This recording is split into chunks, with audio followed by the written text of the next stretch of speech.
Yo, what's good, everybody? I'm your boy Jajiro, and this is my leveling guide from levels 1 to 60 with Rogue in Diablo 4 for Season 7. And let's jump into the main aspects that really make this build work. As for our first aspect here, we're going the aspect of the Encircling Blades. This gives our Flurry, our main core ability, a fat damage multiplier. Then we're going to move over here to the necklace piece, and this is the aspect of True Sight. Now, as for our specialization, we're going Inner Sight, and this is what this aspect works for. We get a damage multiplier not only to our critical strike damage, but we also get a damage multiplier to our damage overall. And I'll talk more about Inner Sight in just a sec. And then finally, for our main aspect, we're going the aspect of the Bursting Venoms. This will allow Poison Imbuement to reset its own cooldown. So we'll be able to constantly spam Poison Imbuement on our Flurry, and other moves for that matter. Now that's it for the main aspects. Let's move on to the supporting or flex aspects next. On our first one-handed weapon here, we're going the aspect of Stolen Vigor. And while we're at maximum stacks of our Momentum key passive, we get additive damage. And we're also unstoppable for 3 seconds. Next, we're going the aspect of Corruption. This gives us a multiplier to the potency of our imbuement skills, or our skills that are imbued. Next, moving up to our second ring here, we're going the aspect of Artful Initiative. This will allow us to drop a stun grenade every time that we spend 75 energy. And it also increases the damage of our stun grenades. Now, why this matters is because on our boots, we're going the Frostbitten aspect. This will allow our stun grenades to potentially freeze our enemy based on our critical strike chance. And we also deal increased damage with a damage multiplier to frozen or stunned enemies. Next, moving up, we have the aspect of Noxious Ice. And the aspect of Noxious Ice will give us a damage multiplier to our poison damage to frozen enemies. Next, moving up to our gloves, we're going the Breakneck Bandits aspect. This gives us another damage multiplier to Fury, and it also has the chance to stun our enemies. Now, I forgot to mention the aspect of Encircling Blades also gives Flurry an AoE effect. Next, moving up to our chest piece here, we're going the Umbros aspect. So every time that we critically strike, we have the chance to grant a free Dark Shroud Shadow. So that way we have some damage reduction while they're active, and we also get life back when they're consumed. And finally, on our helmet, we're going the aspect of Concussive Strikes. We're getting a damage multiplier whenever we daze an enemy.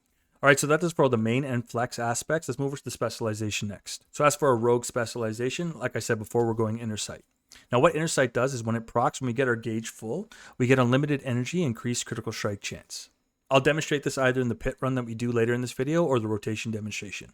Alright, so that was a quick specialization overview. Let's move over to our primary abilities next. So we're going Flurry as our core ability, and we're giving Flurry the ability to dash to our enemies, and we also get life on hit.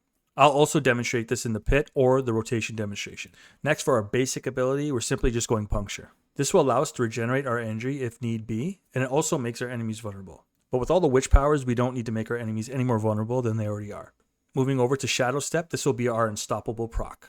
And we're going the version of Shadow Step that allows us to increase the damage we deal with Shadow Step, and it also reduces the cooldown of Shadow Step. Now moving over to our imbuements, we're going Poison Imbuement. And it's giving us a damage multiplier to our poisoning damage. Next, we have Poison Trap. Now, I'm simply going this because it resets the cooldown of Poison Imbuement earlier in the game. And then finally, we're moving over to Dash. This will help us get into or out of trouble. Dash will also help us wave clear and zip around the map real fast. So that's it for all the primary abilities. Let's go over the passive skills next. Alright, so on to our passive skills. I'll give you guys the full screen here. So if you want to pause the video and see where the core skills are invested, go ahead. But as for our passive skills here, I'm going Sturdy. This gives us close damage reduction. You're quite squishy as a rogue. This definitely helps. Then we're going Target Practice. This will increase our critical strike chance with our Marksman and our Cutthroat abilities. Moving down to the Agility tab here, I'm putting 1 into Rugged to give us damage reduction against damage over time effects. But what's more important is Reactive Defense. So whenever we're CC'd, slowed down, stunned, we get damage reduction so we don't get one shot. Moving down to Weapon Mastery here, we get damage multipliers to daggers, swords, and crossbows. Those are the weapons I'm using. And we get those damage multipliers to the correlating weapon. Now moving down to Trick Attacks, we increase our critical strike chance and our critical strike damage with Trick Attacks. Now moving down to the Subterfuge tab, we're putting 1 into Agile, but what we really want here is Evasive. And after dodging an attack, we get 6% damage reduction. Then moving down to Exploit, we get a damage multiplier to healthy and injured enemies. And then moving over to Malice, we get a damage multiplier to vulnerable, and we get that doubled when they're knocked down enemies. Moving down the tree once again, we're putting a full 3 into Precision Imbuement. And this will increase the critical strike chance of our imbued skills. If you guys are starting to notice a trend here, it is yes, because we're trying to go a high increased critical strike chance. I'll demonstrate that in the rotation demonstration. Then we're moving over to Deadly Venom. This will give us a damage multiplier to our poisoning damage.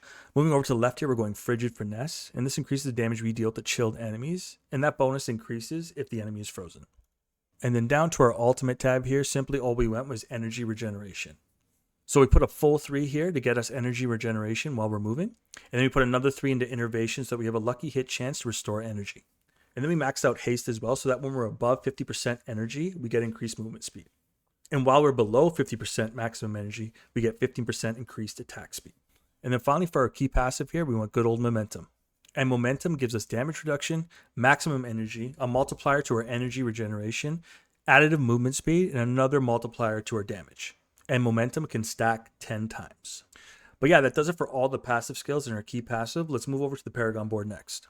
So as for the Paragon board, simply just go all your rare nodes, and the glyph that we're using today is Fluidity. Fluidity will give us a damage multiplier every time that we use an agility skill, like dash or shadow step. And we also get increased resource regeneration every time we use an agility skill. And if you guys want to skip all that noise, you can head over to Mobalytics. I got the build there for you. It's called my Rogue level 1 to 60 build, the Fast and the Flurries. And I got everything here from the main abilities, all the aspects, and I even have the skill tree here, and you can check the leveling path I used. And what I'll do is I'll leave a link in the description and in the comments for you so you guys can go find the build there. All right, so that does for the Paragon board and the Mobalytics plug. Let's go over the gems and tempering next. So as for the gems in our weapons, simply just go emeralds. We want increased critical strike damage. As for the gems in our armor, simply just go emeralds. We want more dexterity. And as for our necklace piece and our rings, simply just go with the gem that corresponds with the resistance that you need help with the most. Other than that, for the tempering, let's keep it simple here. All you need is the increased chance to deal double damage with Flurry. And use that tempering on your crossbow or your bow. And the only other one I suggest you get is increase the Flurry size. And I also went the increased Flurry size on my pants piece here. This is simply just to help with the wave clear and speed leveling. Now this next part only applies to people that have Vessel of Hatred. Now this segment talks about the rune words and the mercenaries. Now I really hope Blizzard comes around one day and gives everyone access to these features. But as for our rune words, we're going Chem and Ton. This will allow us every time that we evade, we get that stun grenade proc, which is pretty sweet. Again, that combos with our frostbitten aspect. And as for our other rune words, we're going Moni Gar. So now every time that we use a mobility skill like dash or shadow step, we get increased critical strike chance. Now as for our mercenaries, simply go whatever mercenary you want. This is a leveling guide from levels 1 to 60, so I suggest you get the rapport with any mercenary as fast and as quickly as possible. Simply because when you establish rapport with the mercenary, you unlock the currency and you also unlock the barter system. And once you unlock the bartering and you start getting the currency, you can start to get the aspects that you're missing a lot easier. And in some cases, you could also purchase greater affix items. Not to mention they drop these cool caches as well. So we just went over gems, tempering, rune words, and mercenaries. Let's go over that rotation demonstration next. All you simply want to do is dash in, start spamming your Flurry, and then use your Poison Imbuement. And as you can see, our Poison Imbuement is now highlighted, which means we could pretty much spam it because we're standing in a pool of poison. See those little pools of poison on the ground? Whenever you're standing in them, it gives you unlimited Poison Imbuement, which is pretty sweet. And while you're leveling, you can also drop Poison Trap. So this isn't always going to be consistent, but if there's ever a case where your Poison Imbuement is not off a cooldown, you can drop your Poison Trap to not only do poisoning damage and increase the poisoning damage, but you can also reset your Poison Imbuement, which is awesome. So you're pretty much just spamming Flurry all day. And then we have Inner Sight. As you can see, we have unlimited energy. And of course, this looks good because the enemies aren't moving, but I'll give you guys a pit demonstration in just a bit. But it's pretty simple. Pretty easy to do. Just cast your Puncture if you're low on energy and spam your Flurry. And if you ever want to just like dip dart around and wave clear real quick, just start spamming dash. And if you're ever stunned, use shadow step. And I also want to show you guys what our critical strike chance goes up to. I think it peaks at like 80 or 90%. There you go, 90% critical strike. Awesome. All right, so that does it for our rotation demonstration. Let's go over our witch powers next. Now I put this last simply because these are super OP and these powers are good no matter what you go really. And the one I always recommend you go is Doom Orb. It's the strongest of them all in my personal opinion. And guys, don't hesitate on leveling these up. You need to level these up. As for the witch powers, we went Firebat Servants. These just do stupid damage. Go it every time. And then we went Abyssal Resonance. So every time we spend 250 of our primary resource, we get a proc that pulls all of the enemies in. Not only that, Abyssal Resonance does a whole lot of damage when its pull procs. Then we're going Aura of Siphoning. This will help us sustain and get healed in the fight. And it also does poison damage to our enemies. Then we're going Shaken Soul. This is how we apply Vulnerable with ease. All our Eldritch effects, like Doom Orb, will apply Vulnerable. And then finally, I'm trying something new here. We're going Soul Harvest. This is whenever we use a cooldown, we get our primary stat. Now, this will be way better once we start getting to those greater affixes, but I'm also noticing a difference in our dexterity. But my honest opinion here, guys, is try them all and see which ones you like. So that's for the witch powers. Let's go over some quick leveling tips next.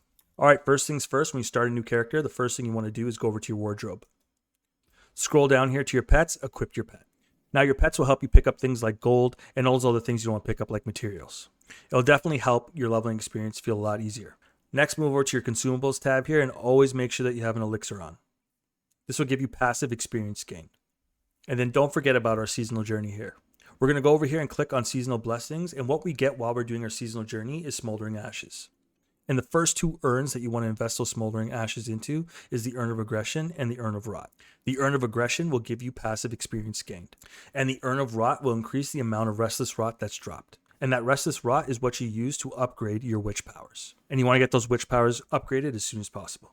Other than that, you can go into whatever urn you want to go afterwards. Now, another thing I want to talk about here is difficulty and how you progress through the difficulties. The simplest way I can put this is every 20 levels, go up a difficulty. So from levels 1 to 20, you're on normal. From 20 to 40, you're on hard.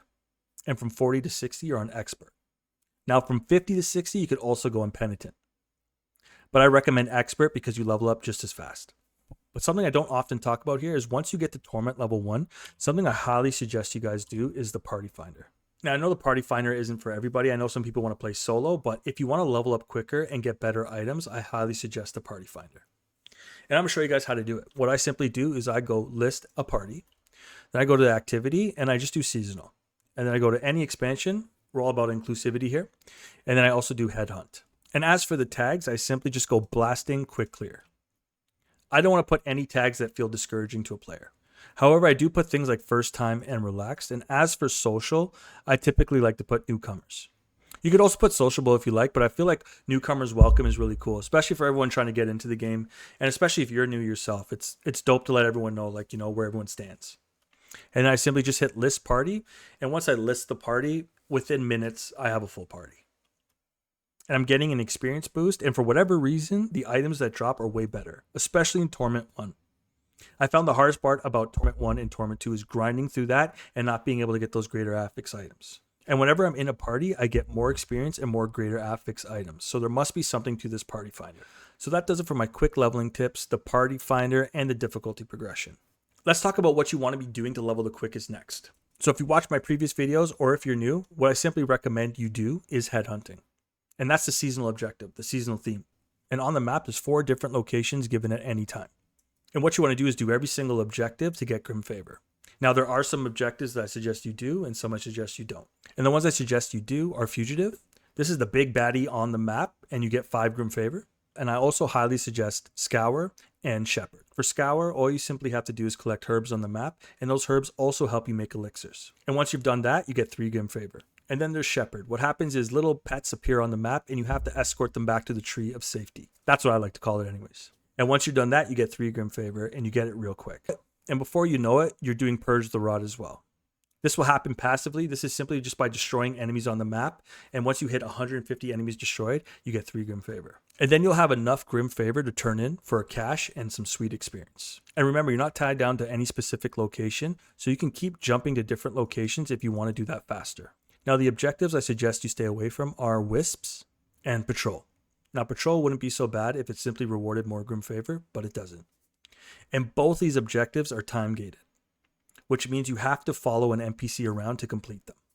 And for Patrol, the NPC typically walks away from the action, which makes it harder for you to complete this quest. So I don't recommend it. And as for Wisps, this is my least favorite by far. You have to wait for the Wisps to travel over the map and spawn enemies for you to merc. And this takes a ridiculously long time just for 3 Grim Favor. I really highly suggest you do any other objective than Wisps. So those are the do's and don'ts, and I highly recommend, again, you get into that Party Finder, you'll be leveling in no time. Alright, so that's enough chitter chatter. Let's jump into the pit and show what this build can really do. And before I get into the pit right here, guys, I just want to say a big thank you. I put a post on the community tab to vote which build you guys wanted to see, and you guys voted for the Rogue. So I thought this would be a cool way to give back to you guys, to give you guys a leveling build before the Lunar event. So I really hope you guys enjoy this build, and thank you guys so much for supporting the channel. And to make it extra special in today's pit run, we're going to do a Torment 2 pit run with this regular gear that you can get on hard difficulty. And once we're done the pit, I'll give you guys some prospecting on what I think this build will become in the end game. But without further ado, let's get into it. All right, here we are, Torment 2. We're in the pit. So you guys are going to literally be able to jump from hard difficulty to Torment 2 if you do this build correctly. But as you can see, you're just dodging around. You're dropping your flurry. It's quite simple, quite easy. Just make sure when you're stunned like that to use your shadow step. Always have your shadow step off cooldown. Now this might not be as fast as a Pit Torment 1, but I just want to show you guys the power of the build with normal gear that you get from hard difficulty. And it does damage. I mean, Flurry surprisingly do a lot of damage, but I think a lot of that damage comes from the inner sight aspect that we have that increases our critical strike damage and our overall damage. But I also think that Poison Imbuement is really clutch as well. I was trying to do this build with Shadow Imbuement. I just found it didn't have the same kind of spice, especially not being able to have your Shadow Imbuement up as much as you have your Poison Imbuement up. But yeah, it's pretty cool. And I felt like in terms of mobility too, having dash was awesome.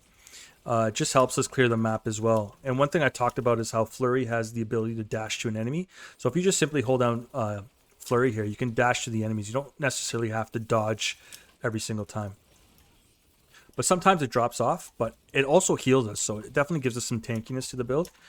It's a really good overall build in my opinion. But yeah, I'm thoroughly enjoying it. Hope to see this build in the end game too.